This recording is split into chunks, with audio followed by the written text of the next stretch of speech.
In this video, we will explore the most common problems that arise when growing microgreens.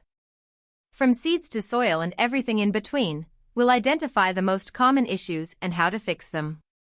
One of the most common issues when growing microgreens is over or underwatering. We'll discuss how to know if you're having watering problems and what to do to fix it. Pests and diseases can quickly destroy a microgreen crop if not dealt with appropriately. We'll go through how to recognize common plant diseases and pests and provide tips on how to treat them effectively. Proper light and temperature are crucial when growing microgreens. We'll explain why these factors are important and provide some tips on how to adjust them for optimal growth. In wrapping up this video, we hope that you've learned the issues and challenges that commonly arise when growing microgreens, how to address those problems, and keep your microgreen garden flourishing.